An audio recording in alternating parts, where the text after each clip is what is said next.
Shri P Shyamraj, BJP ഒരുപാട് പ്രതീക്ഷ വെച്ചിട്ടുള്ള തെരഞ്ഞെടുപ്പാണ്. 14-15% വോട്ടാണ് ഇപ്പോൾ നിങ്ങൾക്ക് പ്രൊജക്ട് ചെയ്യുന്നത്, NDAക്ക് പ്രൊജക്ട് ചെയ്യുന്നത്. NDA 14% കൂടുതൽ വോട്ട് നേടിയിട്ടുള്ള നിയമസഭാ തെരഞ്ഞെടുപ്പുകൾ ഉണ്ടായിട്ടുണ്ട്. 2016 BDJS ആദ്യമായി NDAയുടെ ഘടകകക്ഷിയായ തെരഞ്ഞെടുപ്പാണ്. നിയമസഭാ തെരഞ്ഞെടുപ്പുകൾ എടുത്താൽ BJPയുടെ ബെസ്റ്റ് കേസ് സിനാരിയോ. ലോക്സഭാ ഇലക്ഷനിൽ അതിൽ കൂടുതൽ വോട്ട് മുമ്പ് കിട്ടിയിട്ടുണ്ട്. പക്ഷേ കഴിഞ്ഞ തവണ 12.5% വോട്ടാണ് കിട്ടിയത്. 25 ലക്ഷത്തിലേക്ക് വോട്ട് താഴുകയുണ്ടായിട്ടുണ്ട്. ഈ തവണ ഈ പ്രൊജക്ഷൻസ് ഒക്കെ വെച്ച് അതിനേക്കാൾ മെച്ചപ്പെട്ട പ്രകടനത്തിലേക്ക് BJP എത്താം എന്നൊരു നിഗമനത്തിൽ നമുക്ക് എത്താമോ?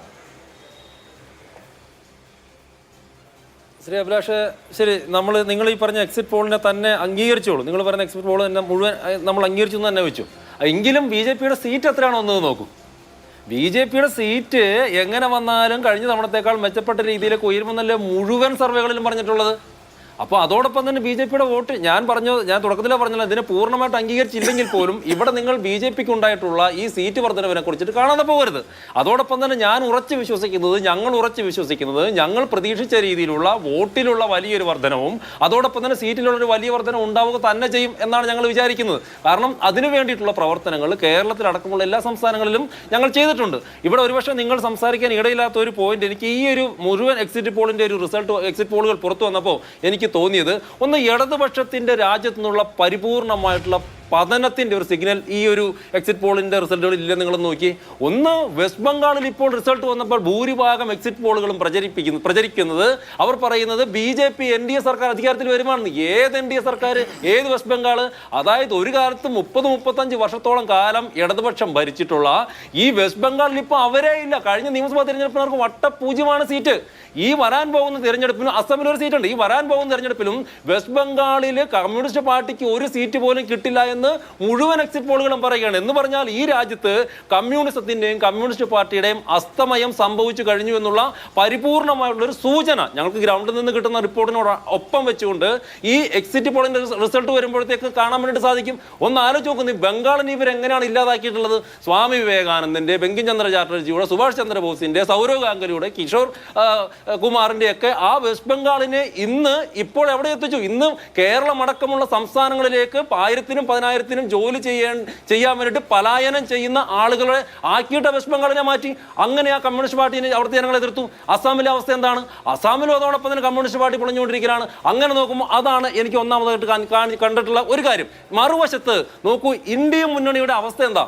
4 സംസ്ഥാനങ്ങളുടെ റിസൾട്ട് വരുമ്പോൾ നോക്കൂ, മുഴുവൻ എക്സിറ്റ് പോൾ നിങ്ങൾ എടുത്ത് നോക്കിയോ. BJPക്ക് അവിടെ ഉന്നമനം പറയുന്നുണ്ട്, BJPക്ക് ഇമ്പ്രൂവ്മെന്റ് പറയുന്നുണ്ട്, വെസ്റ്റ് ബംഗാളിൽ ഭരണം പറയുന്നു, അസാമിൽ ഭരണം പറയുന്നു, കേരളത്തിൽ മുന്നേറുമെന്ന് പറയുന്നു, NDA തമിഴ്നാട് മുന്നേറുമെന്ന് പറയുന്നു. കോൺഗ്രസ് എവിടെയാണുള്ളത്? ഇന്ത്യ മുന്നണി എവിടെയാണുള്ളത്? ആ മുന്നണിക്ക് തന്നെ വലിയ കേരളം ഒഴികെ കേരളത്തിൽ പോലും ഈ പറയുന്ന എക്സിറ്റ് പോളുകൾ കണക്കിലെടുത്താൽ നാരോ ആയിട്ടുള്ള ഒരു വിക്ടറിയാണ് കിട്ടാൻ വേണ്ടിയിട്ട് പോകുന്നത്. അതിനപ്പുറത്തേക്ക് രാഹുൽ ഗാന്ധി കഴിഞ്ഞ കുറെ മാസങ്ങളായിട്ട് ഇളക്കിക്കൊണ്ട് വന്നിട്ടുള്ള അല്ലെങ്കിൽ ഏറ്റെടുത്തിട്ടുള്ള വിഷയങ്ങളോട് ജനങ്ങൾ എങ്ങനെയാണ് അംഗീകരിച്ചിട്ടുള്ളത്? ജനങ്ങൾ അതിനോടെല്ലാം മുഖം തിരിച്ചു വെച്ചിട്ടില്ല. എവിടെയാണ്? വെസ്റ്റ് ബംഗാളിൽ എത്ര സീറ്റ് അവർക്കുണ്ടാവും? അസാമിൽ നോക്കൂ, BJP മുൻകാലത്തേക്കാൾ ഇത്തവണ 100 ക്രോസ് ചെയ്യുന്നതാണ് പല എക്സിറ്റ് പോളുകളും പറയുന്നത്. അവിടെ ആ രീതിയിൽ ഒരു വലിയൊരു മുന്നേറ്റം ഉണ്ടായിട്ടുണ്ട്. മൂന്നാമതായിട്ട് ശ്രീ രാഹുൽ ഗാന്ധിയുടെ നേതൃത്വം ഈ നമ്മളിപ്പോൾ പറഞ്ഞിട്ടുള്ള കേരളം ഉൾപ്പെടെയുള്ള മുഴുവൻ സംസ്ഥാനങ്ങളിലെയും ഈ എക്സിറ്റ് പോളിന്റെ ഒരു പുറത്തേക്ക് വന്നപ്പോൾ ശ്രീ രാഹുൽ ഗാന്ധിക്ക് അപ്പുറത്തേക്കുള്ള ലീഡർഷിപ്പ് ആ മുന്നണിക്കകത്ത് തന്നെ ഉണ്ടായില്ലേ? തമിഴ്നാട്ടിൽ രാഹുൽ ഗാന്ധിയുടെ ഇൻഫ്ലുവൻസ് എന്താ? അവിടെ ഇനി DMK ആണ് വരുന്നത്. ഈ എക്സിറ്റ് പോളുകളുടെ ഭൂരിഭാഗം വരുന്ന എക്സിറ്റ് പോൾ ഓഫ് പോൾ വെച്ചിട്ട് DMK സഖ്യം വരികയെന്ന് തന്നെ വെച്ചു. അവിടെ DMK എന്ന് പറയുന്ന സ്റ്റാലിൻ എന്ന് പറയുന്ന നേതാവാണ് മുമ്പിലോട്ട് നിൽക്കുന്നത്. അവിടെ രാഹുൽ ഗാന്ധിയുടെ ഒരു ഇൻഫ്ലുവൻസ് ഉണ്ടാകാൻ വേണ്ടി പറ്റിയിട്ടില്ല. അസാമിൽ പറ്റിയിട്ടില്ല. വെസ്റ്റ് ബംഗാളിൽ അദ്ദേഹം വന്നോന്ന് പോലും എനിക്കറിയില്ല. അവസാന ദിവസം വന്നിട്ടുണ്ടെന്ന് തോന്നുന്നു. അപ്പോൾ അത്തരത്തിലുള്ള വലിയൊരു കാഴ്ചപ്പാടും കൂടി ഒരു വിഷനും കൂടി ഈ എക്സിറ്റ് പോളുകളിൽ നിന്ന് കാണാൻ വേണ്ടി സാധിക്കുന്നുണ്ട് അഭിലാഷ്. അപ്പോൾ അതിനെ മറച്ചു വെച്ചുകൊണ്ടുള്ള ഒരു ചർച്ച നടക്കും എന്ന് എനിക്ക് തോന്നുന്നില്ല. എന്തായാലും 4-ാം തീയതിയിലെ റിസൾട്ട് വരുമ്പോൾ ഞങ്ങൾ പ്രതീക്ഷിച്ച രീതിയിലുള്ള ഒരു വലിയ ഒരു പോയിനോട് പറഞ്ഞിട്ട് നോക്കൂ, ഇപ്പൊ ജെൻസി ചെറുപ്പക്കാരെ കുറിച്ചിട്ടൊക്കെ ഉള്ള ഒരു ചർച്ച നമ്മൾ നടത്തുമ്പോൾ ഞാനിപ്പോൾ മാനന്തവാടിയിൽ ഇടതുപക്ഷം 72,000-ഓളം വോട്ടുകൾ വാങ്ങിയ ഒരു മണ്ഡലത്തിൽ മത്സരിച്ച ആളാണ്.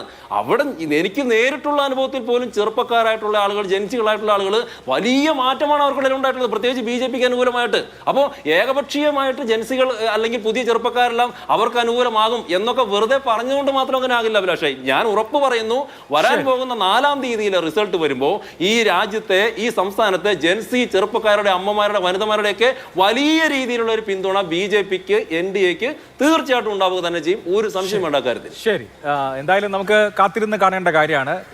ഏത് എക്സിറ്റ് പോൾ ആണ് ശരിയാവുക എന്നറിയില്ല. ഏറ്റവും ഒടുവിൽ ഇപ്പോൾ എഴുതി കാണിച്ച പി മാർക്കിന്റെ അഭിപ്രായ സർവേ അനുസരിച്ചാണെങ്കിൽ, എക്സിറ്റ് പോൾ അനുസരിച്ചാണെങ്കിൽ LDF 69, UDF 71 എന്ന നിലയിൽ പോലും വരാം. അങ്ങനെയാണെങ്കിൽ എന്തായിരിക്കും അവസ്ഥ? അത് കാത്തിരുന്ന് കാണേണ്ട ഒരു കാര്യമാണ്.